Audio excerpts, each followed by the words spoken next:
I'll explain to you how I went from this to this and how you can do it even faster than me.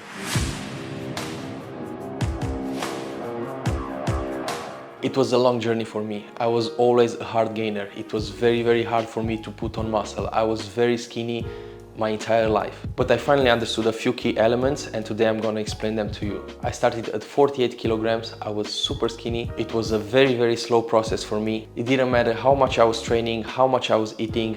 It looked like I was not doing any progress. As a hard gainer, you know the struggle of putting on muscle. It seems like everything you do is in vain. You have no results no matter what you do. Well, today I'm gonna help you, and I'm gonna make sure that you will get those results faster than I did. I'm gonna break this video down in 3 parts. Every part is super important. Make sure that you stick all the way until the end to find out about all of them. You will have to ask yourself 3 questions. Am I training hard? Am I eating enough? Am I recovering well? These are the 3 pillars. You cannot succeed without one of them being out. First aspect, the workout. How many times do you train per week? Do you train once? Do you train twice? Do you train several times? Is there any sweet spot for you? For me, what I've seen working the best was 5 times per week. I divided my workout in a different split. Sometimes it was push-pull legs, push-pull. I was having some rest days in between, but you will have to test it and see what works the best for you. The next question about the workout is, how long do you train?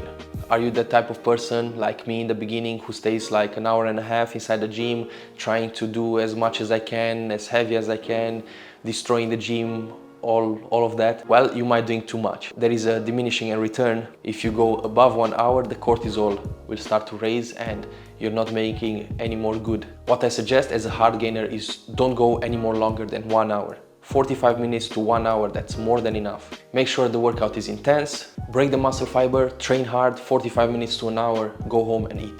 I see many times guys inside the gym who stay in there for like an hour and a half, 2 hours. That's way too much. Don't do that. You're burning too many calories and it's very hard for you to replenish all those calories. The next question that you need to ask yourself about the workout: how intense is my workout? Am I someone that goes inside the gym and chats and has a good time with their bodies and so on? Or am I focused, destroying that workout, and then I'm good? If you're serious about this, if you really want to get that physique, don't go inside the gym and have a great time and chatting and screwing around. Don't do that. You have time after the workout. Go 45 minutes, absolutely destroy that workout, and then it's time to relax, smile, have some fun. When you're inside the gym, it's time to focus. Be different. Look at the guys around you. Look at your colleagues, your high school colleagues. Look at them, what they are doing. They are coming inside the gym, they are chit-chatting, they are laughing and so on. Be different. Be the one that has the headphones in, the hat on top, and goes balls to the walls. You know how I am. I'm all about smiling, be positive, be kind, have some fun. But when it's time to train, my face switched. I'm not the same person. I have 2 moods. When I started understanding how important the nutrition is, it became my main priority. Everywhere we were going when I was in high school, I was asking my parents, how long do we stay there? Is there food there? Should I pack food with me? Should I put a shake, a protein bar? For me, nutrition was on the top of the priority list. Everywhere you go and everything you do, you need to think like this. Do I have enough food there? If I'm going for 5 hours, what should I pack with me? Should I put a meal? Should I put a shake? Always prepare yourself. If you're failing to prepare, you're preparing to fail. Keep that in mind. You cannot gain weight and gain muscle if you have 1 good day in which you're eating in a caloric surplus, 2 bad days, 3 good days again, and so on. You have to be consistent every single day in a caloric surplus.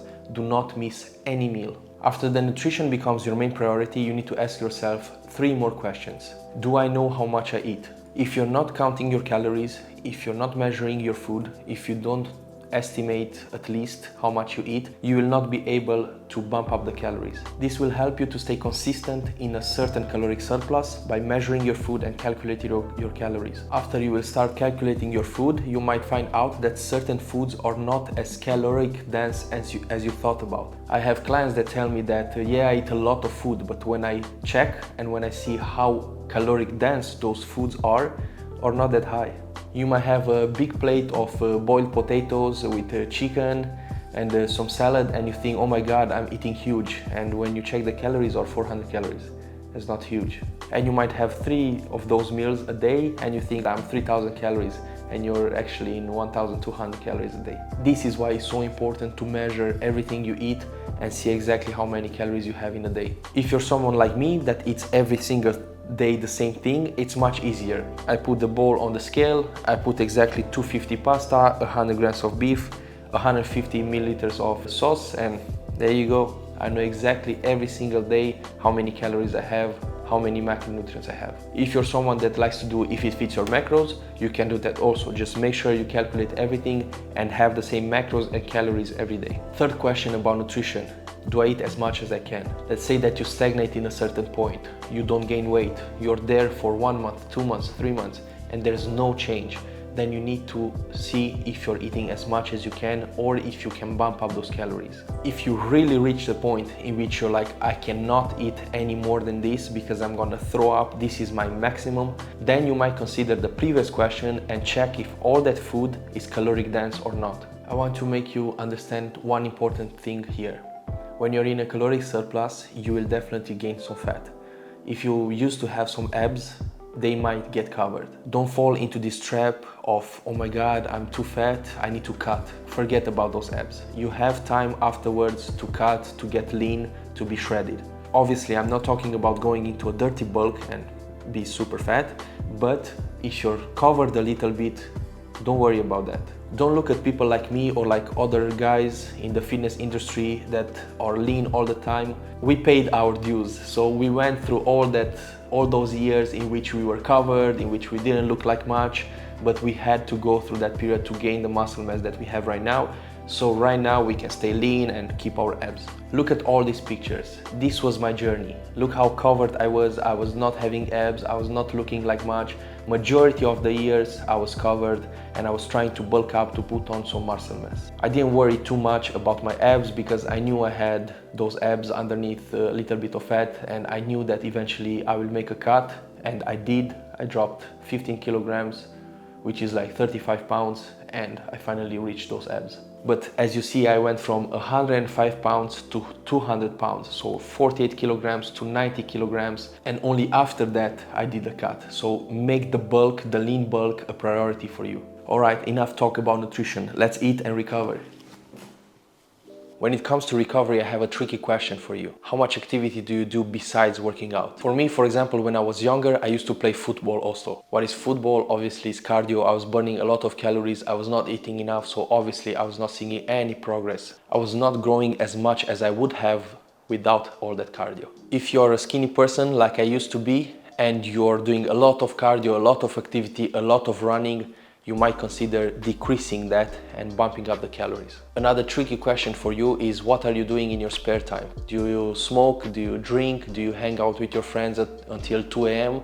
Or you're somebody who goes early to bed and recovers for the next day? This is extremely important, and you cannot expect to have a lot of fun, neglect the nutrition, neglect the workouts, neglect the recovery, and have results by miracle. It's impossible. This sport is an unforgivable sport, and you cannot have a lot of fun and expect results. If all of that is in check, now you need to see how much do you sleep. Are you a person that sleeps only 5 hours a night, or you want to bump up to 7, 7.5, probably 8? My suggestion is to go above 7 hours if it's possible. We are sleeping in cycles of 90 minutes. If you sleep 7 hours and a half, then you will have 5 full cycles. If you're not having a lot of activities besides the gym and a lot of cardio, if you're not someone who hangs around too late, plays video games and so on, and if you're sleeping enough but you still feel that you're not recovered, you might consider the days in between the workouts. For example, if you're going full body workouts Monday, then you go again Tuesday full body workout, Wednesday again full body workout, that might be too much for your muscles and they will not recover, and you will see a decrease in energy, in strength inside the gym. Then you might consider to put a day in between those workouts. Have a free day, have a day in which you recover, and then you're good to go afterwards. Ideal will be to have at least 48 hours in between the muscle groups. So if I hit back on Monday, I will not hit back on Tuesday. Smaller muscle groups like arms, they can recover faster, but bigger muscle groups like back and legs, they need more to recover. Especially if you consider my advice and you go as hard as you can during your workout. 3 major points: workout, nutrition, recovery. I guarantee you, if you have all 3 on check, you will start making progress. And I'm also sure that you can have my physique in half the time. I started at 48 kilos, which are 105 pounds, 13 years ago, and I reached my maximum 200 pounds, which is 90 kilos. I then dropped, I did a cut, and I finally reached this level in which probably I will maintain. If you reach this point in my video, you have a bonus tip. What helped me and my best friend a lot is to set goals and to compete against each other. We were setting goals, by this date we will reach this amount of kilograms. We were pushing each other, and this way we achieved those goals easier, probably, and faster. If you want to see more of my videos, here you have an intense back workout. Check it out. You also have a playlist about nutrition. Don't forget to like and subscribe. Thanks again for watching, and see you next time. Ciao.